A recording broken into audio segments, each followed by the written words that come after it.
welcome to Music Ed All In, the podcast for music education majors and young music education professionals. Coming at you from Northeastern Ohio, I'm your host, Kevin Neese. It's time to go all in.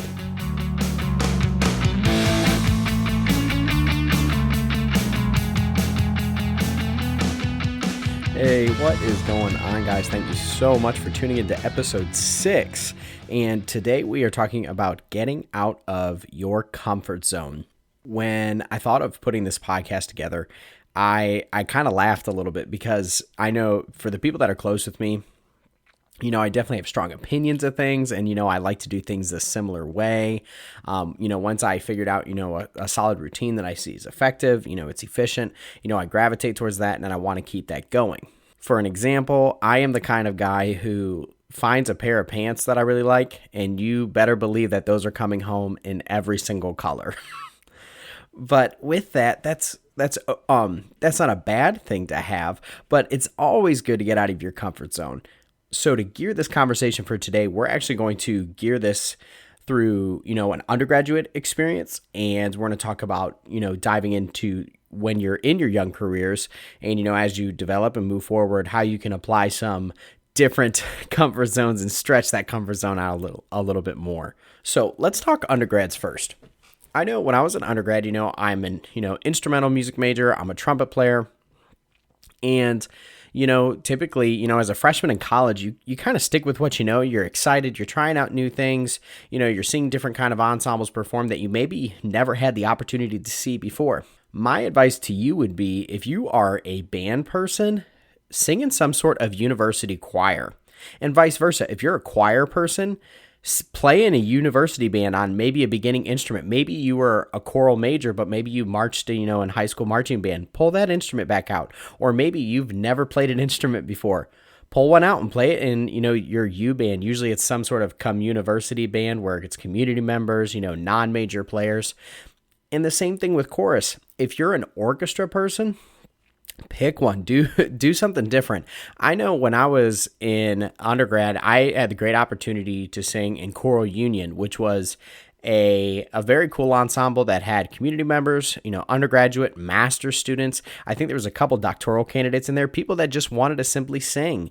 And, I had sang in high school. I had sang in, my dad's church choirs and things like that when I was growing up. But I learned so much as studying to be an educator in this ensemble, just to how to run typical logistics of a choral-based classroom, something that I never really had to do before.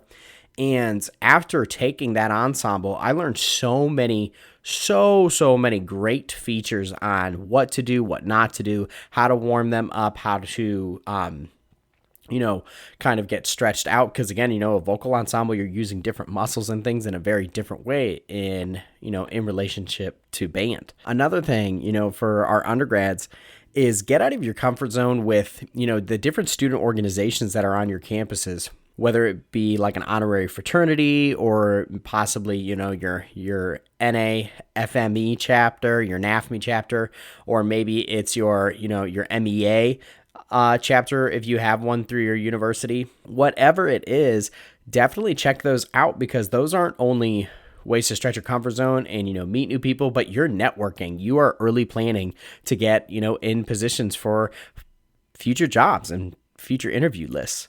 I know one thing that I struggled with in undergrad was my practice routine. I was able to practice, I put in that, hour and a half, 2 hours each day, as an ed major, but it would get, I think the best word to describe is it would get, repetitive. You do the same 30-minute warm up and you're trying to, break up your routine throughout the day. And something that I realized I needed to do to stay fresh, to stay on top of things, was I simply had to get out of my comfort zone of doing the same slurs every day. I had to do stuff that challenged me. I had to do stuff that was, and that's the whole part of a practice routine, right? You're trying to play stuff that you aren't good at. You have to practice the things that you need to work on. If you're just playing the same thing over and over again, the stuff in your comfort zone, oh yeah, like I can play the crap out of this etude or whatever. That's great. But are you actually growing from that? Are you doing anything from playing the same thing over and over and over again? And lastly, for you undergrads, thinking comfort zones, the different performance opportunities and ensembles that you can participate in. I know when I was in high school, we had a ensemble called Stage Band, and if I could summarize it, it would be like this fusion of jazz, big band, rock and roll, and a little bit of everything in between. And it was just a neat ensemble to play lots of different varieties of music. But I never really had a jazz band experience. So when I went into college, I had played some jazz tunes, but my jazz knowledge, it definitely was lacking, And again, I had to be more comfortable with it. So outside of taking like a methods course, obviously there's some sort of jazz ensembles in your department or your school of music or your conservatory. With that, I had to audition for one of these, and that was definitely something I was not comfortable with, and it it definitely pushed me, and I ended up taking multiple semesters of different jazz ensembles. We had 2 at Ohio University, and there's a bunch of different little sub ones you could do, like jazz combo and different things like that. But I did the 2 main jazz ensembles, and I learned so much out of those, not only just for rep, but style, just general setup of things, logistics of running a jazz ensemble. It was very, very helpful. That was outside of a jazz methods course. Now, this is going to be kind of switching the conversation to our people that are currently out in the field. But undergrads, these are definitely things that can still apply to you and benefit you in a very, very special way. If I could summarize a lot of this up, it would be simply watch and learn. and sometimes, again, we get so eager to teach, we're really excited, that communication that you get to have with your students, on the podium, off the podium. There's a lot of special interaction that we get out of that.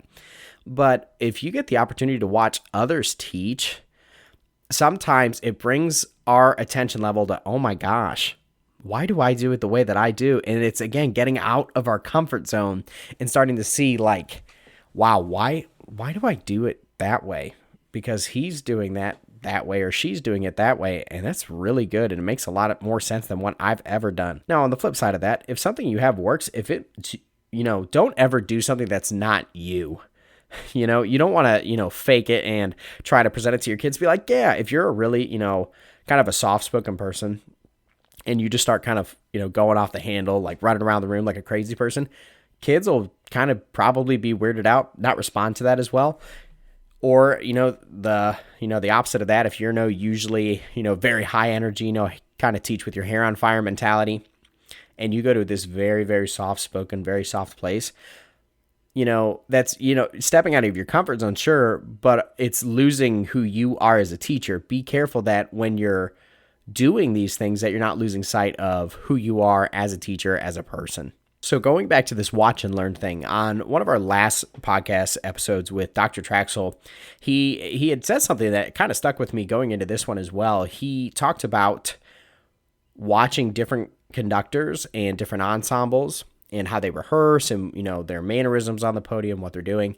And he had mentioned something along the lines when he was younger that he would maybe see a conductor that he wasn't particularly fond of maybe, and he would just kind of like disregard what they were doing until he, became more developed and, more sound on the podium. And he was like, wow, I can still learn so much from these people, whether it's what to do, what not to do, how I can mold and modify. If you can find something that you typically wouldn't do and still gain something from that, that is a huge, huge bonus. Anytime I go to state conference, anytime I go into a session, I'm like, if I can get one good positive thing out of this, then the session was successful. If I gain one bit of insight, I'm stoked. And I'm super guilty of this, I'll be looking at, the OMEA list of different sessions that are being had, and it'll show like, oh, this is general music based, or this is choral based, orchestral based. And usually those ones, I'm always like, probably not going to go look at that. Truthfully, there's probably something I could gain out of those sessions. I gravitate towards the band ones because that's my, that's what I do. I'm an instrumental music teacher. But we see these and we're like, I don't need to see that. What am I going to gain out of that? If I could recommend anything to the people that are out in the field, at least watch some of these performances. Watch All-State Choir, watch, All-State Orchestra. I know here in Ohio, we actually lost that opportunity to watch those ensembles for this upcoming year due to the pandemic. In the future, if you're ever able to watch these ensembles, take advantage of that opportunity because you can learn so much musically from watching a choral ensemble perform, especially bands playing lyrical literature. You can listen to an orchestra, with the bow strokes and, the intensity of the articulations. You can learn so much from that as a band person as well. There's so much you can gain from simply just watching other people perform. Continuing for the people that are out in the field, let's talk about, your style. Let's say you're a band person. And, typically you have, two options as an instrumental teacher when it's in marching band mode. You have your competition core style marching or you have your show style marching. I think it's a great thing to show appreciation for both in your program. When you have kids that can understand and appreciate the other person's performance way more, that doesn't only get you out of your comfort zone, that gets them out of their comfort zone, your kids. That's getting them to understand like, oh, wow, that show style band did a performance of a tune that I've never played before. Well, that was kind of cool. Or, on the flip side of that, a show style member could see, a high caliber competition band perform and be like, wow, they played, very, very different variety of music. Their bodies moved in a very choreographed, very different way than we do. But it also shows that it's okay to be different. And it's not only showing it for yourself and understanding, hey, sometimes switch it up, play different stuff in the stands. If you're a competition band, if you're, a show style band, do something low step, roll step, get the kids doing something different so that they can understand kind of how the other half lives, just so that they know how to do it and they can know how to appreciate it. Because I know in the moment in the heat of performance, and you're like, as a performer, I know when I was in high school, I'd be like, why do they do it like that? And I'd always wonder, like, why groups choose to do certain different levels of performance. And I was always so confused, and I was just like, I don't know if I'd ever want to do that. For me personally, now that, I've been teaching, my first job for my first 3 years, I ran a show style marching band.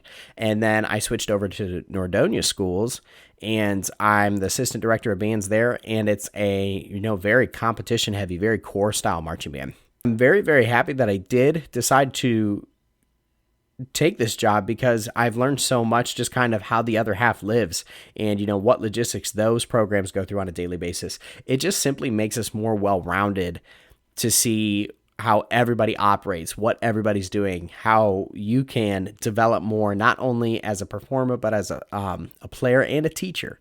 More logistic-based organization techniques. Sometimes we need to get out of our comfort zone. And I know sometimes in band director mode, we get so many different papers, we set stuff down, we start moving things around. But when you're approaching things like inventory, scheduling, different performances, booster organization aspects, really, really think of going out of your comfort zone. Maybe you've done the same fundraiser for like the last 25 years. Might be time to change it. And it's like you never know what's out there until you try it, right? I was watching this comedy special, this gentleman, and he was brought on as a host to a show. And the woman asked him like, what's one thing you'd never do? And he's like, I would never go skydiving. And the next thing, this is during like a commercial break, they're back live on the air. And the lady's like, hey guys, how many people want to see us skydive this weekend? And, obviously the crowd goes nuts and the guy's about to like cry. He's like, I can't believe you talked me into doing this. And he talks about the experience of skydiving. And he's like, when you're in the air, you have two options at that moment. Either you go out like a Viking screaming, having a hoot of a time, or you could like cry the whole time. And he talks about that was one of the best things that he was able to ever do for himself was to go out of his comfort zone and try something new. That being said, think about the things in your program right now that you're like, wow, we've done it the same way for the last 25 years, 30 years. Maybe even 50. It's crazy to think that these numbers can be established like that. Traditions are great. That's why we do them. A lot of it's based, on tradition. We get excited about tradition. We gravitate towards tradition. When you are looking at these things, ask yourself, why do we do it that way? We talked about it previously on earlier episodes, when we were talking about expectations and we talked about it, when we were self-reflecting and evaluating. Ask yourself, why are you doing it that way? And think, oh man, let's go out of our comfort zone a little bit. Maybe let's try, organizing our inventory a little bit different. Maybe we need to do it in a new way. Maybe it's scheduling based. Maybe let's try some different competitions this year. Let's try some different band festivals this year. Get outside of that comfort zone. Do something different. If anything, all you're going to find out is, wow, I really like what else is out there. Or you might find yourself saying, which is totally fine, wow, I really like what we were doing, and I'm glad with the decisions that we were making previous to this. You won't know until you go out and try and do it. Plain and simple. As teachers, we get cozy and comfortable. When we find things that work, we get excited, we're happy, it's all good. I challenge you teachers, you undergrads, to check out webinars, check out podcasts like you're doing right now. Check out people going on Facebook Live and all these online music educator groups right now. Check out different discussions that are out there. Go to different conventions. Go to different conferences. Go to different performances. There is so much that you can gain from going outside of your comfort zone. I'll close with one of the best things that I was able to do for myself. It was the summer of 2016, I believe, and Conn-Selmer Institute was something that came up across my radar. My music rep asked if I would be interested in attending, and I was like, I know, CSI, it exists. I know they have the factory and all that stuff, whatever. I was like, yeah, I'll try it. I had no idea what it was. I didn't know what I would gain from it. I didn't know what people were going to be there. I had no idea. That conference might have been one of the best recharges that I had after my first year of teaching that put me at such a high caliber of, yeah, I want to try some new stuff. We're going to try this year. We're going to go out of our comfort zone and we're going to do a bunch of different things. Something as simple as saying yes to a conference. And I know it made me a better teacher at the end of the day. I was more excited to teach. I was more excited to try new things, and I was able to deliver them in a more efficient, effective way. What more would you ever want from an opportunity? Now, this is not a commercial for CSI, but this was simply something of me stepping out of my comfort zone. I went to OMEA. That was it. Years later, I decided to go to Midwest Conference. I had never been to that before. Heard wonderful things about it. I decided to go. Huge impact on my life. The best performing ensembles I've ever had the privilege of seeing. It's an amazing thing by simply just saying, yeah, I'll try that. Maybe it's a conducting seminar. Maybe it's simply listening to new styles of music. Don't be afraid to go outside of that comfort zone. Don't be afraid to try new things. Always remember that everybody's growing in the same way. The goal is to never take any steps back. Always go all into what you're trying to do and go at it every single day. Remember, change isn't a bad thing. Change is change. And sometimes you can find the best qualities not only about your students, but about yourself when you go out and do these things. Thank you guys so much for tuning in today. Take it easy, guys. Hey guys, thanks again so much for listening. If you liked this video, please feel free to subscribe. If you're more of a visual person, feel free to subscribe right on YouTube. If you're more of just wanting an audio, if you're that person that likes to ride in their car, be sure to check out Buzzsprout, iTunes, and Spotify.